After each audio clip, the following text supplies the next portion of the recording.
안녕하세요.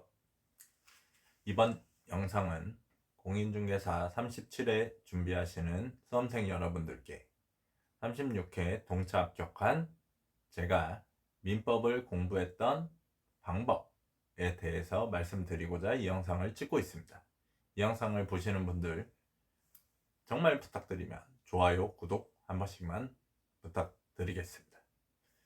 우선 설명을 드리기 앞서 저 말에 약간이라도 신뢰성을 더하기 위해서 제가 36회 민법 시험을 보고 취득한 점수는 87.5, 5문제 틀렸습니다. 어떻게 민법을 공부했는지 물어보면 민법이라는 것이 정말 법의 기초거든요. 제가 물론 법대에 나오고 법대에서 가장 먼저 들었던 수업이 헌법도 아닙니다. 민법 총칙이었습니다.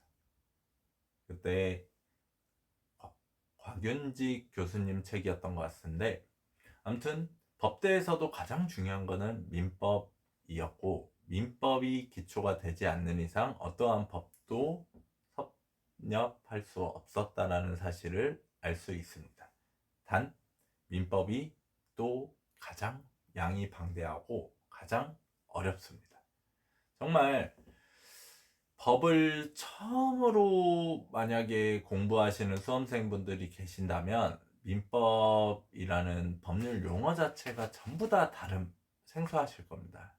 우리가 영어 공부할 때 제일 먼저 하는 게 영어 단어 외우잖아요. 민법도 똑같습니다. 이 법률 용어 외우시고 민법을 접해야 문장이 읽히는 것 같습니다. 그래서 법이라는 거를 처음 공부하시는 분들은, 저는 물론 이전 영상에도 있지만 기초 강의 이런 건 안 들었지만, 기초 강의가 뭘 알려주는 강의인지는 모르지만 유추해 보건데, 기초라고 하는 게 민법에서의 기초는 이 용어 설명이거든요. 우리 부동산 민법에서 나오는 용어들을 우리 처음 민법을 접하시는 수험생 여러분들께 아주 이해하기 쉽게 풀어 설명을 해주시지 않을까라고 생각이 들어 기초 강의는 들으시는 것이 좋지 않을까라고 저는 개인적으로 생각합니다. 만약에 민법을 처음 공부하시는 분들이라고 가정하면요. 왜냐면 A, B, C, D, E, F, G 알파벳을 모르는데 애플이 사과라는 거를 읽을 수 없지 않습니까? 민법도 똑같습니다. 진짜 물건으로 따지면 점유권, 소유권, 지상권, 지역권, 전세권, 유치권, 질권, 저당권, 법정 지상권, 관습법상 법정 지상권, 그 다음에 권리의 발생, 권리의 변경, 권리의 소멸, 그 다음에 법률행위에 의한 권리 변동 186조, 법률 규정에 의한 부동산 물권 변동 187조, 그 다음에 점취득시효, 취득시효, 소멸시효, 그 다음에 그러니까 여러 가지 이러한 법률 용어가 처음 들어보시는 분들은 당연히 모르는 게 당연한 겁니다. 근데 이게 만약에 용어 자체, 어휘 자체만 좀 외워주시면 그 다음부터 문장이 조금씩 읽히실 거라고 생각합니다. 이 용어의 구체적인 내용과 정확한 내용까지 파악하시려면 그거는 힘드실 것 같고, 그래도 어휘 자체가 좀 익숙해지셔야 시험 문제 보기에 나오는 그 문장을 읽는데 좀 어려움이 없지 않을까라고 저는 개인적으로 생각합니다. 그래서 꼭 어휘를 외워주셨으면 아마 공부를 하심에 있어서 조금 더 편하실 수 있겠다. 근데 민법이라는 게 한번 외우면 좀 법과목들이 휘발성이 강해요. 그리고 한 과목만 준비하시는 게 아니라 만약에 동차를 준비하시는 분들이면, 그리고 지금부터 준비하시면 무조건 동차로 저는 합격할 수 있다라고 생각합니다. 그렇기 때문에 6과목 하시다 보면 또 거의 일주일에 한 번씩 보시게 될 경우가 많은데 계속 까먹으실 거예요. 휘발성이 강해가지고 평상시에 이런 민법 용어를 잘 사용하시지는 까먹으시는 경우가 거의 없기 때문에 당연히 까먹으시는데, 그 까먹으시는 거 너무 두렵게 생각하지 마시고 계속 보시다 보면 언젠가는 이게 자연스럽게 머리 뇌리에 기억이 돼서 그냥 자연스럽게 슬슬 나오시는 것 같습니다. 그렇기 때문에 까먹는 거에 대해서 너무 막 자책하지 마시고, 내가 이거 머리가 안 좋아서 까먹는 거 아니야? 라고 생각하시지 절대 마시고 그냥 계속 보시다 보면 익숙해지십니다. 근데 제가 민법 공부할 때 가장 좀 중요하게 생각하는 거는, 민법은 파트별로 좀 정리가 필요한 거는 같습니다. 만약에 어휘가 에어진 상태라고 가정하에 예를 들어서 말씀드리면, 우리가 이제 의사표시 하자 부분이 있잖아요. 거기서 이제 뭐 107조 비진의 의사표시, 108조 통정어휘 표시, 109조 착오에 의한 의사표시, 110조 뭐 사의강박에 의한 의사표시, 이런 의사표시 하자에 대해서 평가를 만약에 공부를 하실 때 107조는 107조대로 한번 정리를 쫙 하셔야 됩니다. 그리고 108조는 108조대로 정리를 하시고, 109조는 109조대로 정리를 하시고, 110조는 110조대로 정리하시고. 근데 이제 보통 시험 문제 나오는 거 보면 저는 이제 108조, 109조 통정어휘 표시로 인한 무효나 109조 착오에 의한 의사표시로 취소할 수 있는 거, 우선 무효 취소 개념도 좀 외우셔야 되겠지만, 아무튼 무효 쪽에서는 이제 108조고 취소 쪽에서는 109조라고 생각하는데, 이거 아마 선생님들께서 만약에 동그라미 치고 이 조항에 대한 내용을 하면 좀 길게 말씀하시는 분들은 한 15개에서 정도 막 나올 것 같습니다. 저도 처음에 정리했을 때 15개 정도 나왔었는데, 근데 가능하면 10개로 줄이십시오.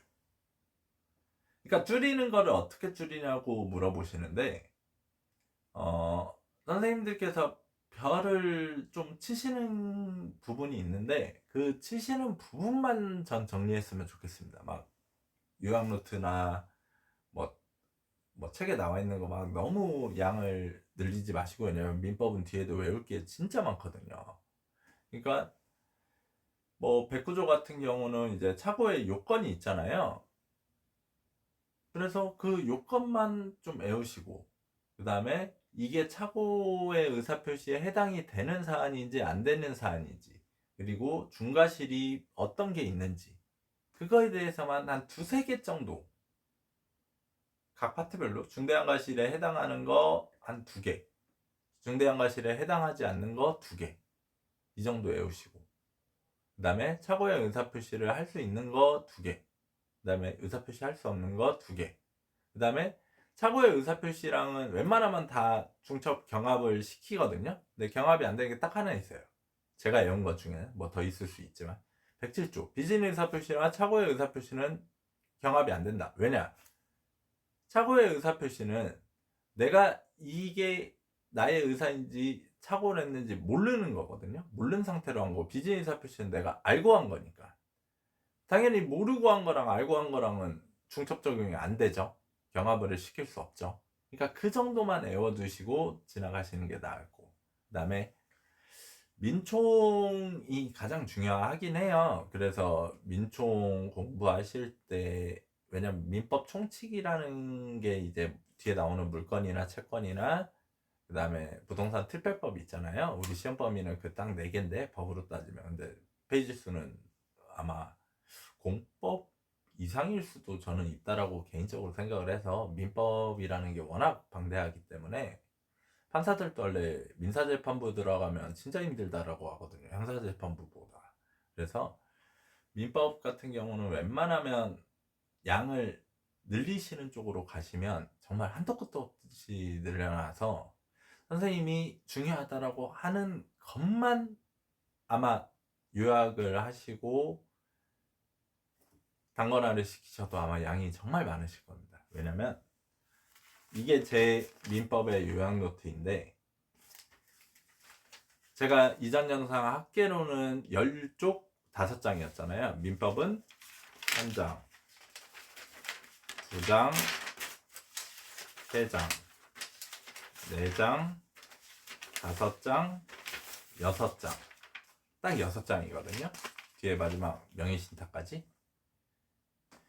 그래서 이 6장이면 12쪽이라는 건데, 제가 이전 영상에도 말씀드렸다시피 아마 기본 강의 때 제가 처음 만들었을 때는 한 18쪽, 9장 정도 됐을 거예요. 그 다음에 이제 기출문제 특강, 기출문제 강의, 출제예산 문제 강의하고 동형 모의고사 전범위 들어가기 전에 저는 한 번 더 정리를 했거든요. 왜냐면 이것도 너무 많은 것 같아가지고. 왜냐면 6과목을 다 합쳐보니까 양이 너무 많아서 웬만하면 또 줄여야 되겠다. 왜냐면 이거를 시험 한 달 앞두고 특히나 일주일 전에 하루에 한 과목씩을 못 보겠다 라는 생각이 들어서 한번 줄이는 작업을 했었는데, 그 작업은 이제 제가 선택사항이라고 말씀을 드렸었고, 필수사항은 기본 강의 들을 때 이 자신이 시험 한 달 전에 볼 딱 분량에 대해서 정리 꼭 담거나 시키셔야 됩니다.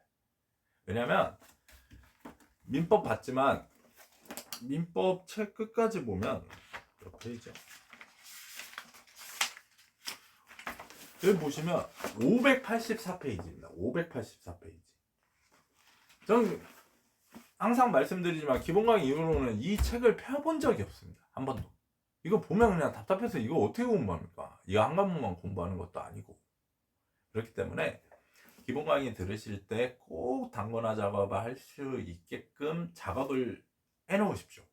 그리고 또 말씀드리지만 민법 같은 경우는 약간 나무도 중요합니다. 학개론하고 다르게 숲을 펼치신 다음에 나무로 내려오시면 너무 그 작업들이 아마 고단하실 수 있기 때문에 그냥 쪼개서 강의 들으신 대로 웬만하면 본인이 요약노트 좀 줄여가지고 작성하셨으면 좋겠습니다. 그리고 너무 막 지엽적인 거 막 5년에 한 번씩 나오는 거, 10년에 한 번씩 나오는 거, 선생님 입장에서 나중에 이런 문제가 나왔을 때 왜 그때 강의 안 해줬어요 하는 그런 또 음해 공작이나 뭐 이런 비난에 무서워서 약간 가르쳐 주시는 부분들도 있는데, 그런 부분들은 진짜 날리셔야 됩니다. 왜냐면 그런 부분들까지 섭렵을 하시고 나중에 공법 다 외우고 막 공시세법 외우고 중개사법까지 외울 자신 있으면 하시면 좋겠는데 왜 굳이 그렇게까지 하셔야 되나.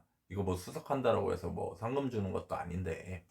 그렇기 때문에 선생님들께서 만약에 어떤 선생님별로 다르니까, 저도 자세히는 모르니까, 만약에 별 1개에서 별 5개 치시는 분이 있다 그러면 별 3개 이상 것들만 요약노트에 아마 작성하셔도 저처럼 12페이지 한 6장 나오실 겁니다. 처음부터 끝까지 봤을 때. 그때 당시에는 막 별 2개 하나 이거 놓쳐서 여기서 나오면 어떡해. 근데 별 3개 이상만 내어 놓으시면 한두 개는 나중에는 문제 푸시다가 스스로 체득하게 되십니다. 그리고 진짜 강조하고 싶은 거는, 막 별도 안 쳤는데 선생님 읽어주셨다고 이것도 봐야 된다고 그거 달라드시는 분들 중에 제가 볼 때는 합격하시는 분들 많지는 않습니다. 왜냐면 정작 중요한 거를 못 외우시거든요. 남들한테 자랑하기 좋습니다. 왜냐면 남들 안 외우는 거기 때문에. 남들한테 야 이런 것도 있어 그럼 뭔가 똑똑해 보이고 유식해 보이긴 있지만 실질적으로 시험 보면 뭐 정작 중요한 거 안 외우셨으니까 틀리겠죠. 그러다가 장수생 하시는 경우 많습니다. 그렇기 때문에 기본 강의 때 꼭 단거나 하시고, 단거나 하실 때 너무 지엽적인 거나 별 하나 2개짜리 만약에 3, 4개, 5개가 있는데 하나 2개까지 막 적어놓으시면서 외우시지 마시기를 저는 바랍니다. 왜냐? 1년 안에 6과목 하셔가지고 합격하셔야 되기 때문입니다. 제가 말씀드렸다시피 시험 과목은 5과목이지만 공시세법이 실질적으로 수험 생활에 있어서는 각각 다른 한 과목으로 형성되기 때문에 6과목입니다. 법과목 6과목을 한 번에 다 공부해서 정확하게 체득하는 게 절대 쉬운 작업 아닙니다. 그렇기 때문에 선생님들이야 다 그 과목 담당이기 때문에 그 과목에 대한 열의와 성의를 가지고 하시지만 우리 수험생 입장은 또 다릅니다. 선생님 입장이라 6과목을 전체를 봐야 되기 때문에. 그렇기 때문에 수험생 생활에 맞게끔 꼭 단권화 작업을 하시길 바랍니다. 근데 단권화 작업도 안 하고 이 584페이지를 다 보시고 가시겠다, 솔직히 말하면 불가능하지만 그렇게 하시지 않으셨으면 좋겠습니다. 꼭 기본 강의 때 단권화 시키셔라. 그리고 단권화 시키셨을 때 제가 말씀드렸다시피 이 정도 글씨 좀 작게는 쓰는데요. 이게 마지막에 가담법이랑 그 명의신탁 그쪽이거든요. 근데 그렇게 작게는, 그러니까 읽기는 해야 되니까, 근데 본인 글씨 크기에 맞춰서인데 저런 종이 장수로 그래도 8장은 안 넘기셨으면 좋겠습니다. 민법의 양이 많기 때문에 너무 줄이시면 또 안 되니까 별 3개 근데 이상들만 하셔도 아마 10장은 기본 넘으실 거라고 생각을 하기 때문에 10장 정도. 근데 이 정도는 외우셔야 됩니다. 솔직히 말하면 바꿔먹으면 왕도가 없기 때문에 외우셔야 됩니다. 뭐 이해. 솔직히 자꾸 이게 사탕 발린 말이 이해 위주의 공부 저 이거 안 믿거든요. 솔직히 말하면 암기가 안 돼 있는데 어떻게 이해를 합니까? 덧셈 뺄셈 곱셈 나눗셈 할 때 숫자를 모르고 암기를 안 하고서 덧셈 뺄셈 곱셈 나눗셈 이해한다라고 해서 그거를 할 수가 있을까요? ABCD EFG를 암기를 안 했는데 애플이라는 거를 그냥 보고 이해만 하면 나중에 이게 시험 문제가 풀까요? 결국은 암기거든요. 근데 제가 암기를 했기 때문에 그 결과로 제가 동차 합격 6개월 만에 했기 때문에 저는 자신있게 말씀드릴 수 있습니다. 외워집니다. 외우시면 외워집니다. 저보다 다 똑똑하시고 저보다 더 진짜 많은 지식을 가지고 있으신 분들이기 때문에 이 공부하시는 분들 무조건 외우실 수 있으시고, 이 정도 분량까지 못 외우신다라고 하시면 솔직히 말하면 사업 자체도 좀 그렇습니다. 사업 하시는 분들도 있고 회사 생활 하시는 분들도 있지만 업무적으로 하시면 거의 다 외워지시지 않습니까? 오랫동안 하시면. 그렇기 때문에 외우셨으면 좋겠고, 또 민법 제가 좀 공부하는 특징이 뭐냐면 좀 복잡한 것들 있잖아요. 뒤에 그 나오는 뭐 임대차에서, 그다음에 아니면 부동산 명의신탁에서 우리가 이제 명의신탁자가 있고 명의수탁자가 있고 매도인이 있고, 만약에 매도인하고 명의신탁자랑 계약 관계가 있으면 그거는 제3자 간 등기 명의신탁이고, 계약 관계가 명의신탁자랑 없고 명의수탁자랑만 있으면 이거는 계약 명의신탁이잖아요. 그래서 외울 때 특징은 그냥 좀 어떻게 하면 심플하게 단순화시키는 게 나은 것 같습니다. 만약에 명의신탁자랑 매도인하고 계약했다 그러면 제3자간 등기 명의신탁이고, 만약에 명의수탁자랑 계약을 했다 그러면 계약 관계는 명의신탁자랑 매도자는 없기 때문에 이거는 계약 명의신탁이다. 그리고 이거에 대한 효과는 한 보기 1, 2, 3, 4, 5 5개면 되거든요. 제3자 듣기명의 식탁이랑 계약명의 식탁. 근데 이 둘 중에서는 무조건 한 문제는 나오는 것 같기 때문에 그냥 이 5개 정도. 왜냐면 시험 문제 보기가 5개잖아요. 근데 이 2개 비교하면서 뭐 나오는 것도 뭐 어차피 5개 아예 해봤자 10개인데 10개 중에 한 문제가 나오면 실질적으로 2분의 1 중에 나오는 건데 이것만큼 가성비 좋은 문제는 없다라고 생각합니다. 그리고 웬만하면 민법은 그려서 하십시오. 제가 말하는 그려서 하라는 건 지금 명의신탁을 예를 들었지만 매도인, 뭐 매수인, 그 다음에 뭐 채권자, 채무자, 제3채무자, 그 다음에 뭐 채권자, 채무자, 수익자 막 이런 것들이 있거든요. 근데 그려서 암기와 이해를 동시에 하시는 게 진짜 좋습니다. 왜냐면 문장으로 풀어버리면 너무 길어지고 이 문장이 무슨 내용인지를 모르시기 때문에 웬만하면 그림 그려가면서 딱 지금 이 내가 공부하고 있는 단계가 채권 계약이라는 게 어느 단계에서 어느 사람한테 중요한 포인트인지 더 쉽게 좀 풀어쓰고 싶은데, 그거를 하나 말씀드리면 우리가 이제 채무자 이행불능 파트에서 그 후발적 불능인데, 계약 체결 이후 후발적 불능인데 만약에 채권자 채무자가 둘 다 귀책 사유가 없어요. 고의가실이. 그거를 우리가 이제 위험부담이라고 하잖아요. 그러면 위험부담에서는 채무자 위험부담주의가 원칙이거든요. 그러면 채무자가 달라질 수가 있으니까 채무자를 꼭 특정을 하셔야 됩니다. 저는 이제 보통 매도인을 채무자라고 외웠기 때문에 매도인하고 채무자는 동일한 이퀄. 그 다음에 만약에 채무자가 수령 지체 중에 어떠한 후발적 불능 사유가 발생했다. 그러면 채권자 위험 부담주의로 넘어가잖아요. 그럼 채권자는 매수주의다. 그러니까 좀 이렇게 좀 그림을 그려가면서 좀 이해하시면서 암기를 하셔야 되는 게 좀 민법이긴 합니다. 근데 가장 중요하게 말씀드리고 싶은 것 중에 하나는 뭐냐면 암기 없는 이해는 없다.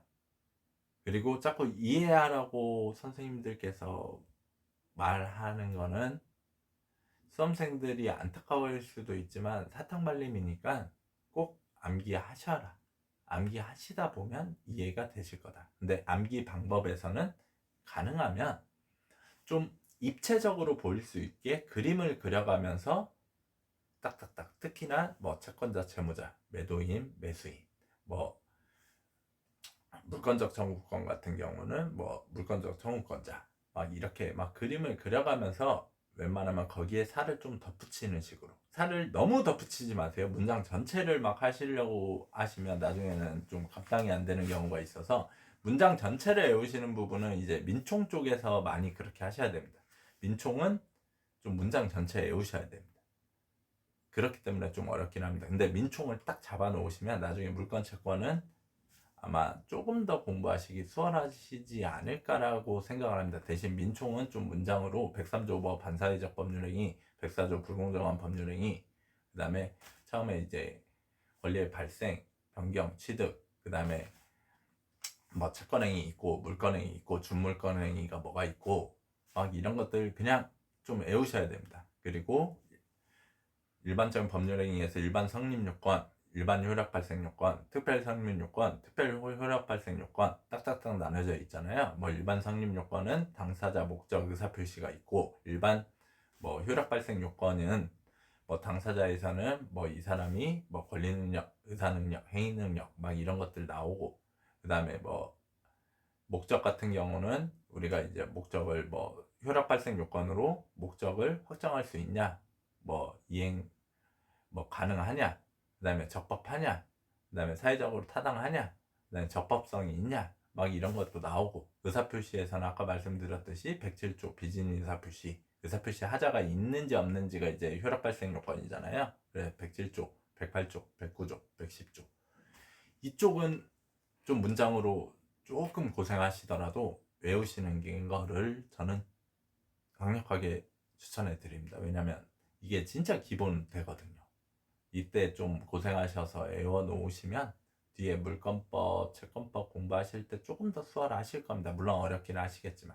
그리고 마지막에 이제 주임법이랑 상민법 나오잖아요. 주택임대차보호법이랑 상가임대차보호법 같은 건 나오는데, 그거는 나중에 어차피 실무에서도 진짜 연계가 많이 되고, 또 그 특별법 내용이 공인중개사법이랑 완전 똑같거든요.